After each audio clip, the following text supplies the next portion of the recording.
Ça se précise, mesdames et messieurs, à Doha, entre les gouvernements de la République démocratique du Congo et les mouvements politico-militaires AFC qui occupent les grandes agglomérations dans l'est de la République démocratique du Congo, au nord et au sud Kivu. Alors, à Doha, ce qui est sûr, mesdames et messieurs, les médiateurs est en train de tout faire pour parvenir à un accord entre les deux parties. Comme je l'ai dit avant-hier et même la semaine passée, on va plutôt voir les deux parties signer un accord cadre et non pas un accord global ou même un accord de paix. C'est juste un accord cadre. C'est cet accord cadre qui va aussi donner naissance ou qui va faciliter aussi aux deux parties de trouver un terrain d'attente pour conclure un accord de paix. Donc ça va intervenir après. Mais pour l'instant, on parle d'un accord cadre. Et là, plusieurs avancées, mesdames et messieurs, sont à signaler. On va donc vous brosser ou disons vous donner tous les détails et puis faire une analyse y afférente. Voilà, mesdames et messieurs, et on ne va pas aussi s'en penser ou disons terminer cette émission sans pour autant évoquer ou parler un tout petit peu sur les procès de Roger Lumbala. Voilà, Jean-Pierre Bemba, toujours cité avec insistance. Même aujourd'hui, les avocats de la défense ont tenu un point de presse. Et dans ce point de presse, mesdames et messieurs, ils insistent sur la comparution à décharge, bien sûr, de Roger Lumbala. Et là, c'est Bemba qui doit aussi comparaître, l'actuel ministre des Transports et Voies de Communication en République démocratique du Congo. Alors, installez-vous, mesdames et messieurs, comme il faut. Installez-vous donc très confortablement pour suivre, ou disons pour bien comprendre tout ce que nous allons donner ici comme information, tout ce que nous allons donner ici comme explication. C'est l'actualité qu'on décrypte sur WAB Info Télévision. Et là, nous sommes très ravis, mesdames et messieurs, de vous savoir aussi nombreux comme toujours. Vous êtes en Angola, vous êtes en Zambie, vous êtes en République démocratique du Congo, partout. Dans l'espace Katanga, l'espace Kasaï, l'espace Grande Orientale, l'espace Équateur, l'espace Bandundu, Congo central, partout au nord Kivu, au sud Kivu, dans la province de Maniema. Vous êtes nombreux en train de nous regarder à pareil instant. Nous sommes très ravis et la règle reste la même, on ne change pas toujours. Vous avez cette possibilité de nous écrire, de commenter toutes ces actualités, mesdames et messieurs. C'est en direct. Voilà. Si WAB Info, dites quelque chose. Dora, c'est vrai, vous le savez, l'attente. À un certain moment, je sens dans les chefs de certains Congolais, ils commencent à s'impatienter avec tout ce qu'on annonce. Et puis, on n'arrive pas à aboutir à un résultat aussi favorable, un résultat escompté, et je comprends justement cette impatience. Mais nous, on est là pour vous donner les informations.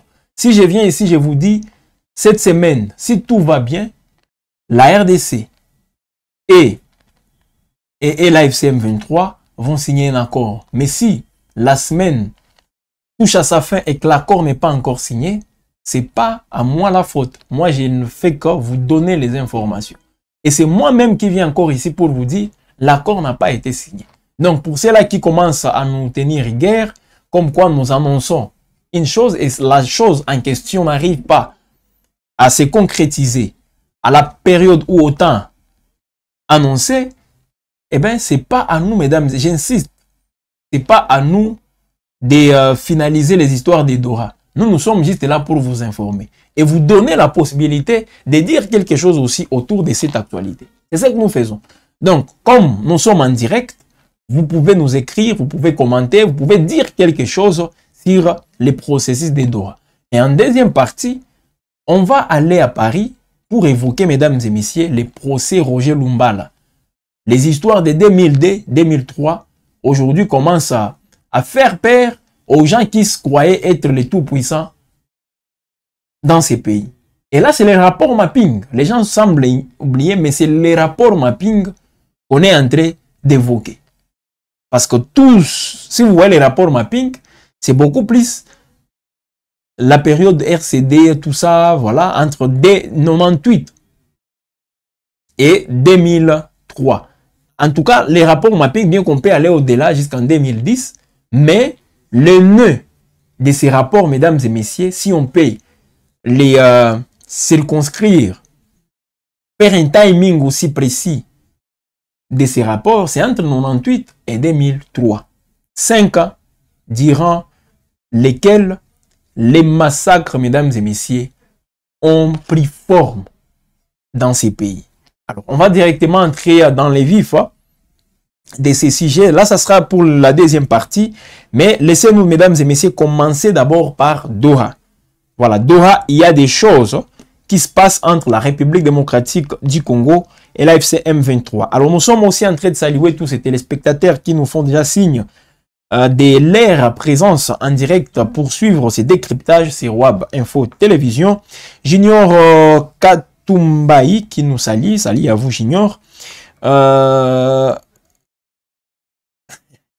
Ubuntu, c'est le nom, j'espère. Hein? Comment vous allez? Alors, nous sommes là justement en train de vous accompagner comme toujours. Voilà, il y a Faustin. Voilà, ils sont nombreux justement en train de nous suivre. Faustin Mouyoua aussi, qui fait partie bien sûr de cette grande équipe Web Info. Destin Destariste, qui nous dit vraiment, ils vont aller signer quel jour? Voilà, la bonne question de notre téléspectateur Destin Destarisme. Bonjour Web Info, je suis là en train de vous écouter. Merci, Banks Mukendi. Salut à vous Banks, hein? Très heureux justement de vous suivre à par instant. Très heureux justement de vous savoir en train de nous suivre à par instant. Bonjour Web Info, je suis là en train de vous écouter les messages des Banks.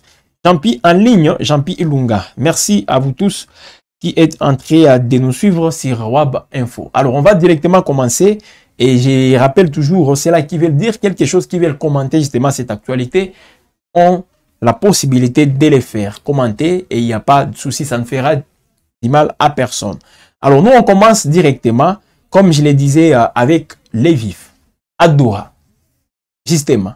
Et là c'est la médiation du Qatar, donc les médiateurs, les Qatar, qui est en train justement de tout faire pour obtenir le plus rapidement possible la signature d'un accord de paix. Là, je parle d'un accord de paix entre le gouvernement de la République démocratique du Congo et l'AFC M23. Ici, mesdames et messieurs, les délégués des deux parties sont donc à Doha.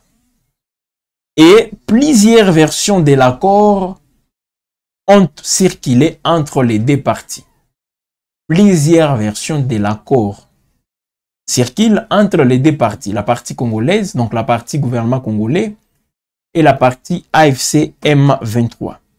Une signature est même attendue dans les prochains jours.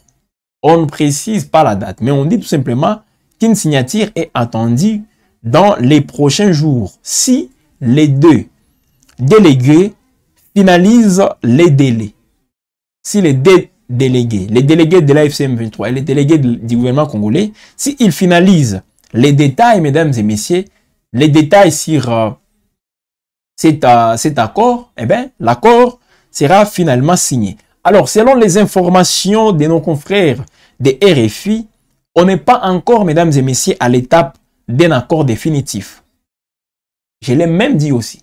On n'est pas encore à l'étape d'un accord définitif. Voilà. On s'achemine plutôt vers la conclusion d'un accord cadre à l'état actuel des discussions. Accord cadre et non conclure directement un accord de paix. Laissez-nous aussi vous donner des explications y afférentes.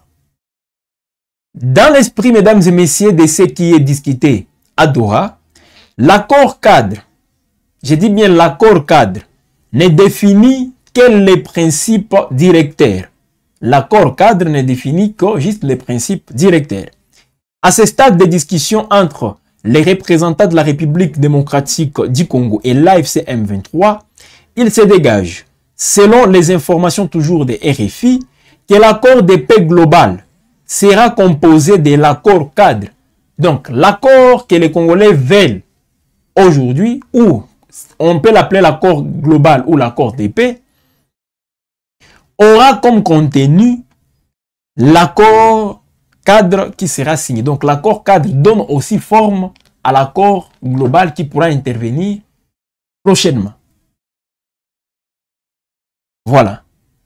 Et avec ça, mesdames et messieurs, comme je venais de le dire, l'accord global qui sera donc composé de l'accord cadre, et c'est cet accord cadre qui est en négociation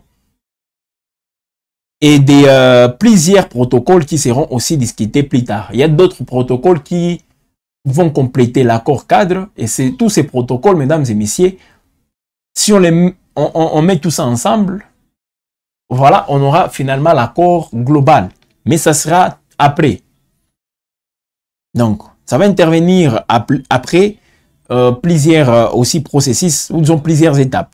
Alors, chaque protocole, mesdames et messieurs, doit définir des mesures détaillées, des calendriers et des modalités techniques. Voilà donc, ils feront aussi partie intégrante de l'accord et vont même constituer ensemble l'accord de paix global. Voilà, je l'ai dit, les protocoles, l'accord cadre, on les met ensemble pour obtenir en fait l'accord global. C'est comme ça qu'on l'appelle. Et c'est cet accord global qu'on peut encore appeler accord de paix.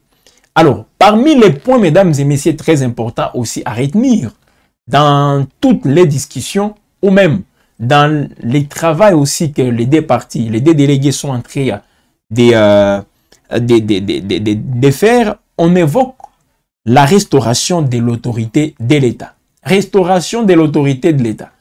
Kinshasa qui interprétait ça en sa manière, l'AFC M23 même. Alors ici, dans les derniers drafts consultés toujours par RFI, sur la question, mesdames et messieurs, sensible de la restauration de l'autorité de l'État, les textes en discussion.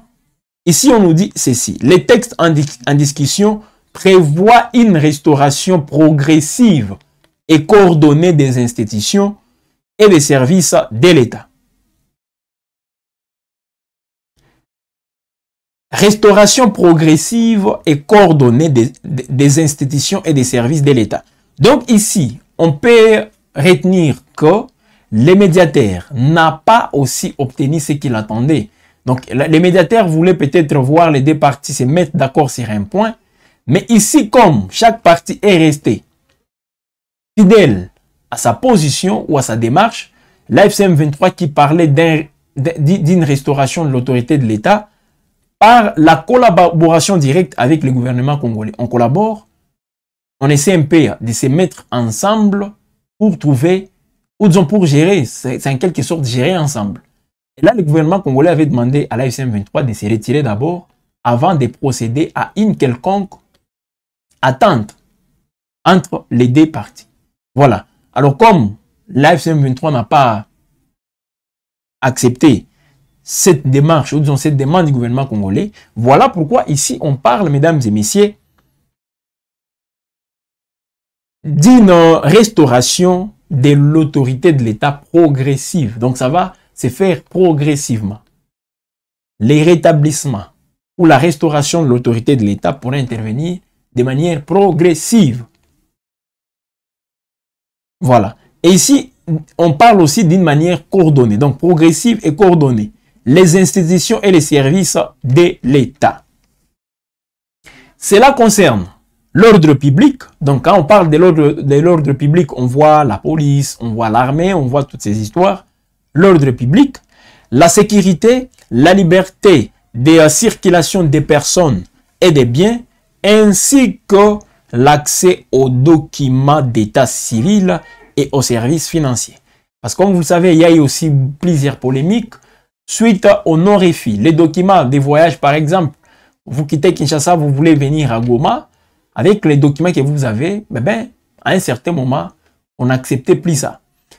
À Goma, vous quittez Goma pour aller à Kinshasa, vous arrivez à Kinshasa, il y a ces tracasseries-là.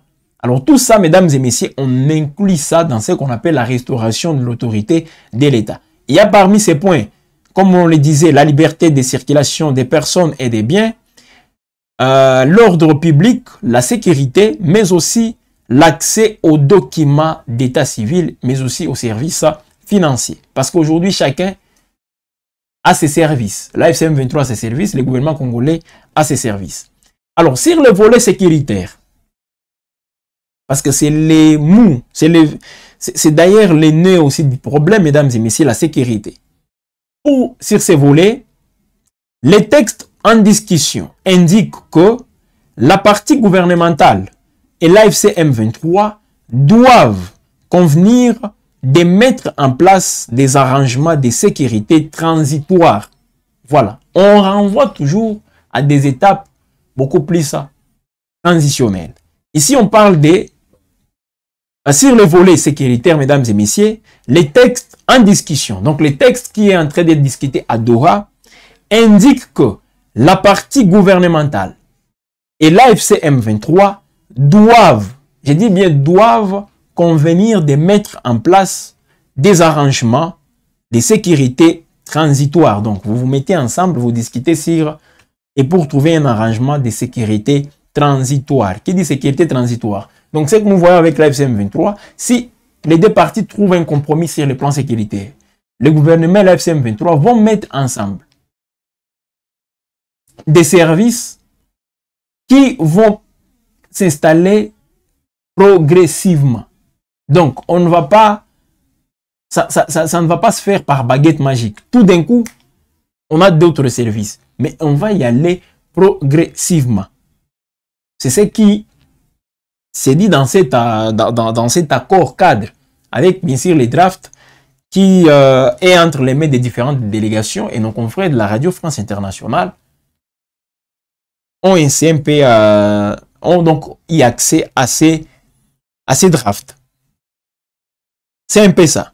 Donc, déjà, on évoque les... Donc, j'ai parlé des arrangements de sécurité transitoire, justement pour assurer l'ordre public et surtout protéger les civils. Là, je venais d'expliquer tout ce qui s'est dit par rapport à la restauration de l'autorité de l'État. Il y a aussi la composition, les commandements, la durée et les mandats de ces arrangements transitoires qui doivent être définis dans les protocoles à venir. Alors, dans les protocoles à venir, si on discute aussi sur ça et on trouve un compromis, on va mettre ça ensemble avec l'accord cadre pour finalement signer l'accord global ou l'accord de paix. Donc, on n'est pas loin, mesdames et messieurs, du texte que les médiateurs avaient proposé à Kinshasa et à l'AFC M23 précédemment. Et ces textes avaient été rejetés par les deux parties. Mais il y a des points qui reviennent. Donc, on n'a pas rejeté tous les points. On prend quelques points qui ne fâchent pas et on les met dans l'accord cadre. Il est aussi prévu, mesdames et messieurs, que le gouvernement de la République démocratique du Congo s'engage à déclarer l'état d'urgence humanitaire et la zone sinistrée dans les régions, bien sûr, touchées de longue date par les conflits armés. Qu'est-ce qu'on peut comprendre en parlant des urgences humanitaires? Quand on parle déclarer l'état d'urgence, là on ne parle pas de l'état de guerre. Ici c'est l'état d'urgence humanitaire. Donc la priorité des priorités sera aussi réservée à l'aspect humanitaire. Parce qu'on sait que c'est un besoin, c'est aussi une urgence. Et on essaie un peu de mettre ça aussi au premier plan.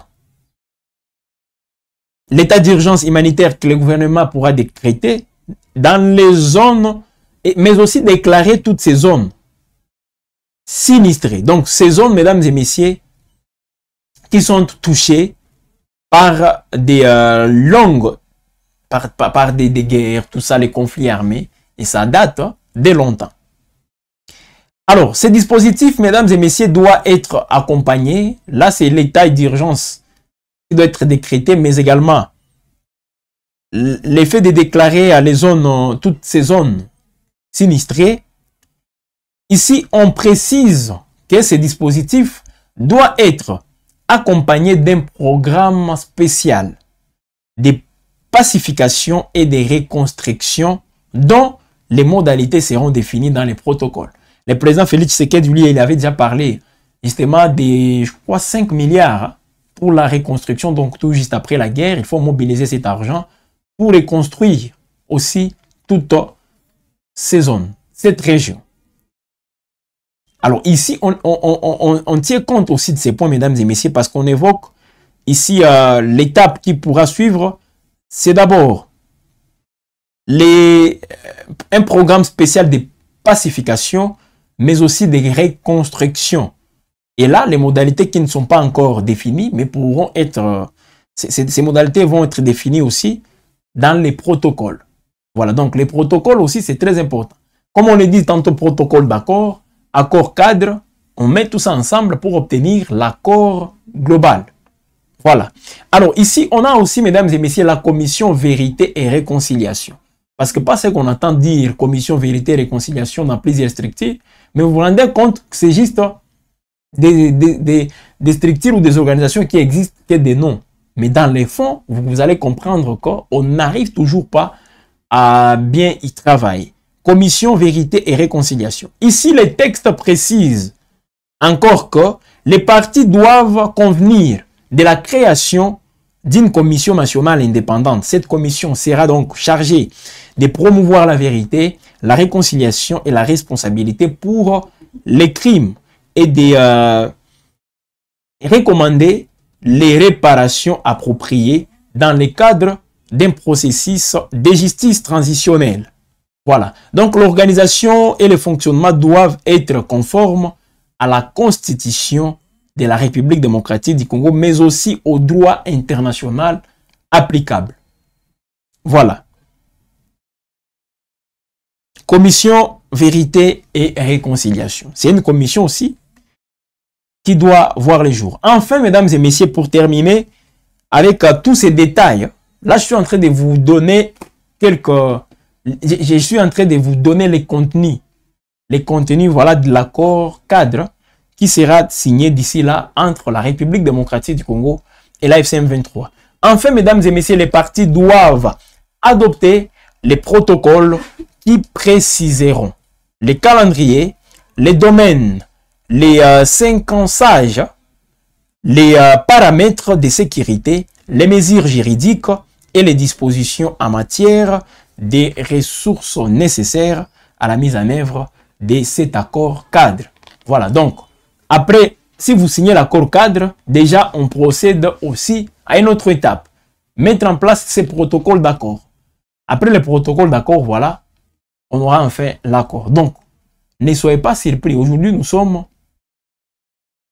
les 14, je crois, oui, les 14 novembre, mais nous risquons encore d'aller jusqu'en décembre, fin décembre, et sans pour autant avoir l'accord de paix.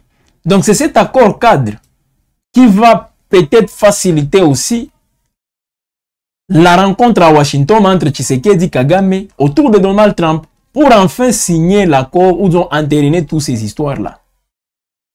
À Washington, on a l'accord de paix qui souffre aussi de la non-application. À Doha, on n'a que jusque-là la déclaration des principes. Bientôt, on aura la déclaration, disons, l'accord cadre. Et après, l'accord de paix interviendra après. Mais on va entériner tout simplement pendant qu'on n'a pas encore l'accord cadre. À moins que, pendant qu'on n'a pas encore plutôt l'accord de paix, à moins que les Américains cessent de mettre pression sur toutes les parties. Et enfin, qu'on arrive à obtenir le temps nécessaire pour faire les choses comme il faut. Avec sérieuxité, avec détermination et surtout avec sincérité. Voilà. Alors, on est entré à... On continue, mesdames et messieurs. Et là, c'est pour vous signaler que la délégation de la République démocratique du Congo est déjà à Doha. C'est toujours dans le cadre de toutes les négociations. La fois passée, on n'avait pas signé parce que la délégation congolaise n'était pas là. Alors, elle est déjà là. On signale la présence des délégués congolais parce que c'est de l'AFC M23 s'est trouvé déjà à Doha. Et là, on est en train de parler d'un accord cadre, fait de route, accord cadre qui pourra être signé dans les prochains jours. Là, je réponds directement à notre téléspectateur Destarisme qui voulait savoir les jours que cet accord cadre sera signé. Mais c'est d'ici là. Donc, ne soyez pas surpris, même cette semaine, ce week-end, vous pouvez avoir les deux parties signées. Donc, il faut tout simplement rester aux aguets. Voilà, je vois Delphin qui nous salue, Delphin depuis qui quitte. Salut à vous, Delphin, et merci aussi d'être là. Bonjour papa, je suis à Kanyama, KCC, territoire d'Iro Lomami, en République démocratique du Congo. Vital Mukadi Wantumba. Salut cher Vital. Alors, dans les prochains jours, pourquoi au moment où nous souffrons ici à Goma, c'est vous aurez Trésor qui dit pourquoi dans les prochains jours. Quand on dit les prochains jours, même demain, c'est toujours dans les prochains jours, c'est cher vous aurez, ça va. Donc, même demain, vous pouvez voir les parties signées. Donc, on n'a pas la précision justement sur les jours. Mais, ça avance quand même pour conclure un accord cadre. Déjà, il y a des avancées très, très importantes. Pitié pour nous, s'il vous plaît. Oh, c'est notre ami toujours de Goma qui dit pitié. Bon après-midi, papa, Claude Chibassou. Salut à vous, cher Claude Chibassou, nous vous saluons. Bonjour, mon frère, je vous suis depuis la ville de Lubumbashi, Shadrach Kaboué. Shadrach, comment vous allez depuis Lubumbashi? Est-ce que ça va? Nos amis de Kasumbalesa, la grande communauté Web Info. Et si vous allez même traverser la frontière pour aller en Zambie, on a des gens qui sont là-bas, qui nous suivent. Et ils forment déjà toute une communauté Web Info. Ça nous fait toujours du bien aussi de vous retrouver, de vous savoir, mon vrai, entrer de nous regarder. Commentez, mesdames et messieurs, l'actualité. Je précise ici que l'accord cadre, c'est l'accord qui sera signé entre le gouvernement congolais et la FCM 23. On ne précise toujours pas les jours, parce qu'on ne sait pas quand est-ce que c'est comme l'arrivée de Jésus-Christ. On ne connaît ni l'heure, ni les jours, ni la manière. Voilà, là aussi, on ne sait pas, mais bon, l'accord cadre, déjà prêt, d'une certaine manière, prêt parce que les deux parties discutent et les discussions avancent comme il faut. Alors, pendant ce temps sur terrain, mesdames et messieurs, dans le territoire de Massissi, une localité ou disons une agglomération passe sous contrôle de l'AFCM 23. L'AFCM 23 récupère l'agglomération de Kazinga. Et on signale aussi des mouvements des populations dans les villages environnants. Voilà, l'agglomération de Kazinga. Là, nous sommes dans le secteur d'Osso-Banyungu, en territoire de Massissi, au nord Kivu, est passé sous contrôle des rebelles de l'AFCM 23 la matinée de ce vendredi 14 novembre. Et c'est là après des intenses combats contre les Wazalendo. Alors, cette reprise, mesdames et messieurs, intervient 48 heures seulement après sa reconquête, la reconquête du village en question Kazinga par les Wazalendo. Parce que les Wazalendo avaient pris le contrôle, avaient délogé la FCM 23 à Kazinga. Et voilà aujourd'hui, les rebelles de la FCM 23 se retrouvent encore à Kazinga. Les mercredis, ils ont été délogés par les Wazalendo. Et aujourd'hui, ils sont de retour. Les sources dans la zone révèlent que des renforts des éléments de la FCM 23 en provenance de Massissi, Nyabiondo, Kasopo ont réussi à déloger les Wazalendo de ces villages aussi stratégiques. Avec la reprise de Kanzinga, Chanchingi, Mahanga et Buhimba, toutes ces entités voilà, sont désormais dans les visères aussi des rebelles de la FCM 23. Indiquent toujours les sources dans la zone. Voilà, cette localité, mesdames et messieurs, de Kazinga, la localité de Kazinga ouvre la voie sur Kimwa dans le groupement Walo-Wayungu et Ntoto dans le groupement Walo-Oroba en secteur de Wanyanga. Là, c'est au niveau du territoire de Walikale. Alors, après l'occupation de Kazinga par la FCM 23, les habitants de Umura, Mukorwa et Ngululu, voilà, c'est vide aussi de leurs habitations. Donc, toutes ces entités aussi sont vidées de leurs habitants et les sources toujours sur place. Ajoute que ces déplacements, mesdames et messieurs, c'est déplacé plutôt. Donc, les populations se dirigent vers la brousse. S'il vous plaît. Encore la brousse. et d'autres vers les villages du groupement Waloa Yungu. Donc pour l'instant, les Wazalendo continuent de contrôler 4 des 5 villages qu'ils ont récupérés lors des affrontements des mardis et mercredis derniers. Et là, c'est Ndete, Moulema, Luke et Kishonja. Parce que les affrontements des mardis et des mercredis ont vu quand même les Wazalendo aussi prendre le contrôle de plusieurs entités en délogeant l'AFC M23. Mais l'AFC M23 commence à revenir aussi petit à petit dans toutes ces entités. Comme je l'ai toujours dit, c'est difficile que les Wazalendo restent dans une entité le plus longtemps possible. Parce qu'ils n'ont jamais été une force d'occupation. Et vous-même, vous le savez. Mais les FARDC, ça peut... ça se comprend quand même. Hein. C'était les FARDC, là, bon. Vous pouvez comprendre facilement. Voilà. C'est un peu ça, mesdames et messieurs. Je vous fais les points sur la situation des combats. Je vous fais aussi les points sur les processus de Doha. Parce que c'est toujours avec l'AFC M23 et le gouvernement congolais. Joël Kalambouni, bonjour vraiment. Selon moi, il faut que les gouvernements soient toujours prêts pour la guerre. Sans la force, il n'y aura pas la paix.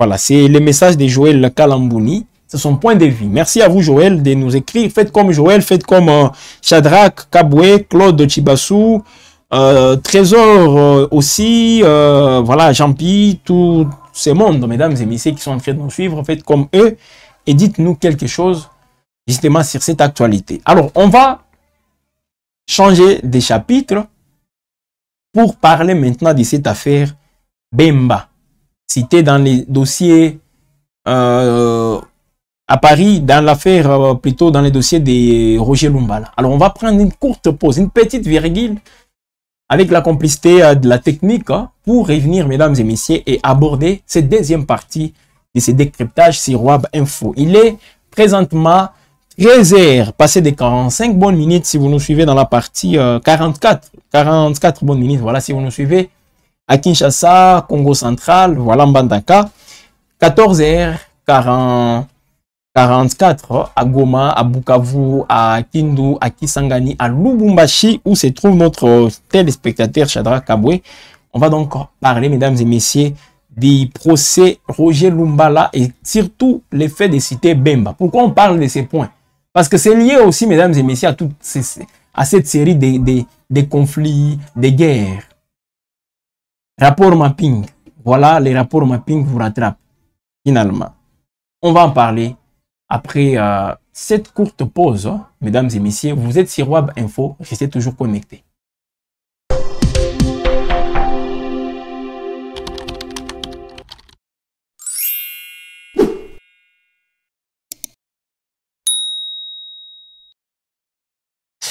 Le procès de Roger Lumbala se poursuit devant la cour d'assises de Paris, poursuivi justement pour crimes de guerre et association des malfaiteurs. L'ancien chef rebelle congolais a réquisé tout d'abord, comme vous le savez, ses avocats. Il avait même refusé de comparaître le 13 novembre, estimant que la justice française n'est pas compétente pour les juger et dénonce ce qu'il appelle, voilà, une parodie de justice. Voilà. Un avocat commis d'office a été désigné et les procès se poursuivent. Dans cette affaire, mesdames et messieurs, Roger Lumbala a cité plusieurs témoins à décharge.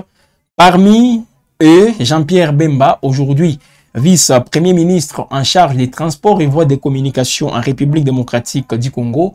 Alors, la question que tout le monde se pose, pourquoi Roger Lumbala cite Jean-Pierre Bemba?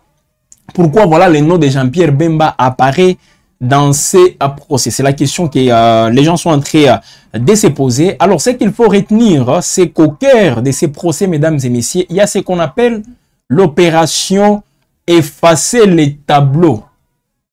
Effacer les tableaux.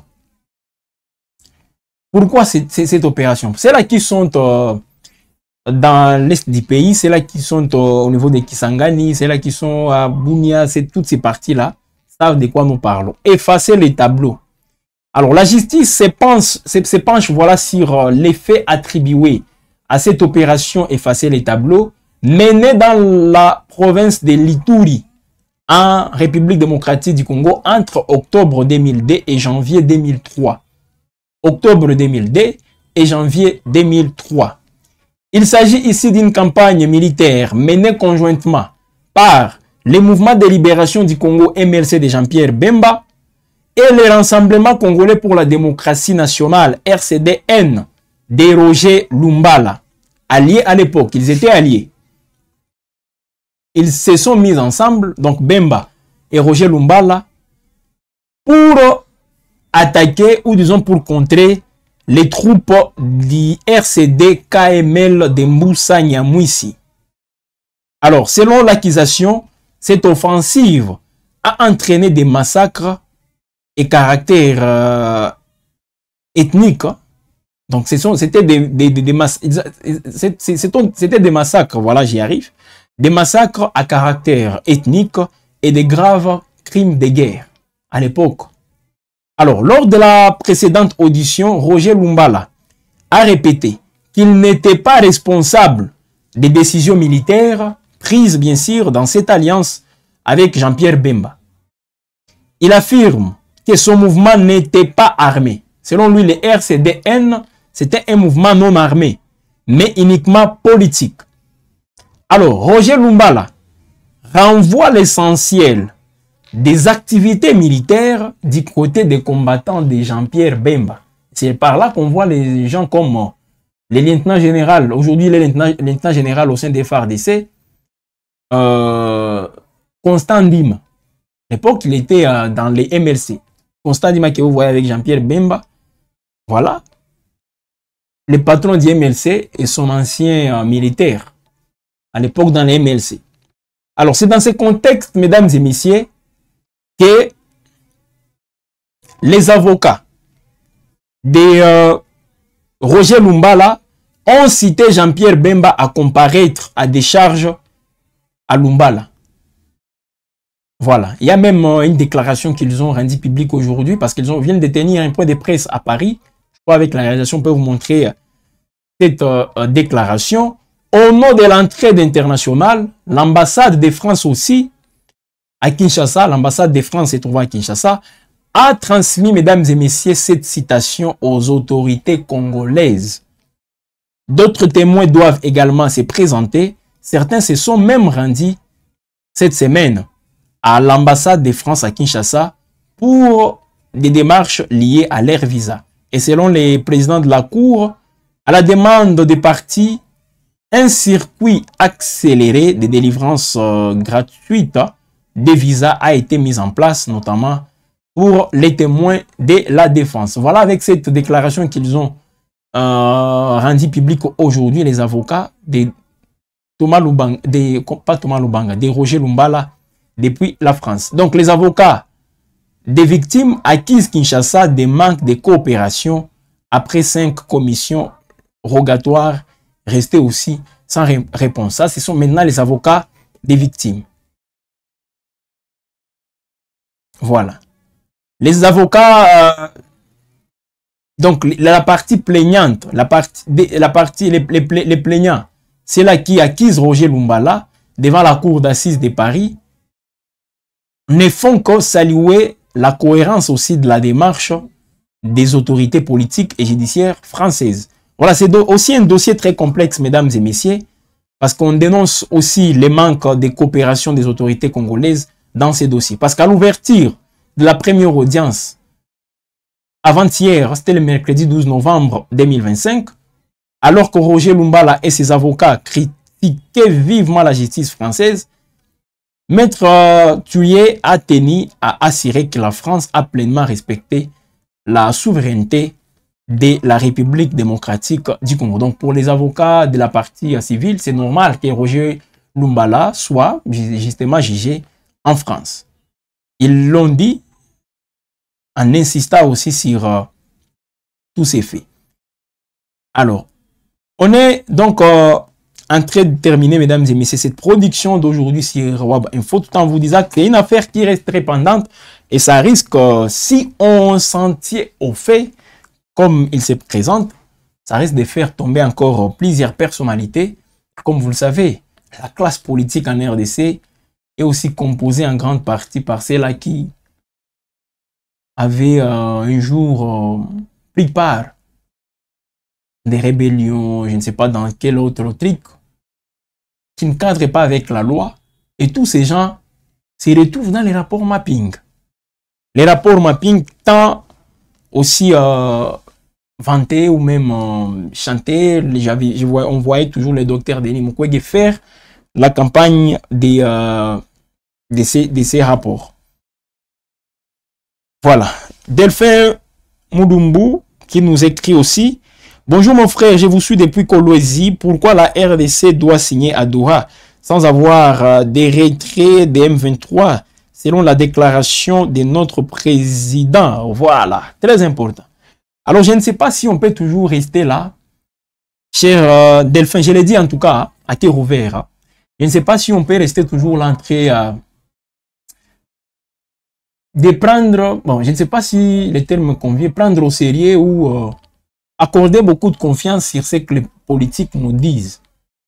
Je ne sais pas. Les politiques peuvent vous dire ça aujourd'hui et demain, il fait autre chose.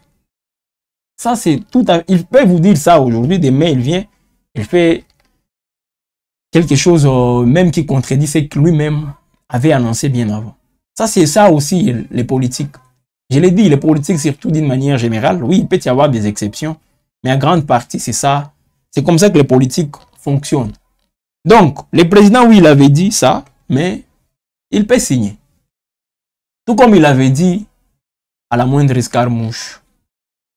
Les Sassi, Moko, pas des Moko. Congolais, Moko, pas des. Mais récemment, vous avez vu, lui-même, il a dit non, il n'a jamais eu des attitudes belliqueuses envers le Rwanda. Donc, c'est ça aussi l'homme politique. L'homme politique change de discours, change de langage. Ça dépend aussi du contexte. Et voilà. Donc, ne soyez pas surpris de voir la RDC conclure un accord, le gouvernement congolais conclure un accord avec la FCM23. Et c'est imminent d'ailleurs. Très, très imminent justement, l'accord qu'on va suivre. D'ici là, RDC et la FCM23. Nous, on est tout juste là pour vous donner les faits, pour analyser, pour décrypter. Mais on n'a pas de décision aussi à prendre, mesdames et messieurs, pour que les choses changent. Mais nous, on contribue, tenant compte de notre pouvoir, tout comme vous aussi, vous pouvez le faire, surtout avec des commentaires responsables que vous faites. Ça montre combien de fois on est en train de faire notre rôle, de jouer notre rôle plutôt. Et c'est très important. Alors, nous sommes donc à la fin de cette production, mesdames et messieurs. On ne peut que vous dire merci de nous avoir suivis. Dites merci à Thomas Zawadi, nous et vous, nous pouvons lui dire merci de nous avoir réalisé. Faustin Mouhiwa aussi. Merci à la grande équipe pour Web Info. Voilà, c'était une production, mesdames et messieurs, aussi collective. Hein. Bien que c'est moi qui est sur ces plateaux, c'est moi que vous voyez, mais il y avait une grande équipe derrière pour que les choses marchent comme il faut. Abonnez-vous une fois de plus parce que nous voyons justement cette mobilisation aussi sur la chaîne Web Info. Les abonnés sont là. Voilà. En tout cas, ça nous fait du bien. Abonnez-vous et surtout activez toujours la cloche de notification. Aimez, partagez et commentez cette production. Les informations sont en continu. À partir de 16h, vous allez suivre sur Web Info, 16h heure de l'Est, de la RDC, vous allez suivre les actus chaudes, cette émission, cette compilation aussi des actualités décryptées, analysées, commentées sur votre chaîne de prédilection. Ça sera en direct, mesdames et messieurs, à 16h. Donc, c'est les rendez-vous que nous vous donnons et puis d'autres programmes vont suivre. Restez toujours connectés. Et Web Info, toute la soirée, va vous accompagner. Comme hier, vous avez suivi, en tout cas sans interruption, les matchs République démocratique du Congo-Cameroun, voilà, ou disons Cameroun-RDC. Surtout cette victoire des léopards de la RDC qui a fait du bien aux nombreux Congolais, nos téléspectateurs camerounais. Voilà, ça arrive, ça aussi le football. Mais j'espère qu'il fallait que la RDC vous gagne aussi. Ça faisait longtemps que vous étiez toujours là en train de remporter les matchs face à la RDC, mais c'était aussi le moment pour la RDC de gagner. Alors, vous avez suivi les matchs sur Web Info et il suffit tout simplement de nous dire aussi comment vous avez trouvé cette production. Je suis à Montréal, au Canada. Le Canada critique la stratégie de Donald Trump. La stratégie, laquelle, s'il vous plaît? Par rapport à l'accord de paix RDC Rwanda ou comment, il dit que le Canada critique. Lui, il est à Montréal. Montréal, c'est au Canada. Voilà, il est là, notre ami Didier Niance. Voilà, on est donc à la fin, mesdames et messieurs. Prenez toujours bien soin de vous et restez connectés sur votre chaîne Web Info, c'est nous.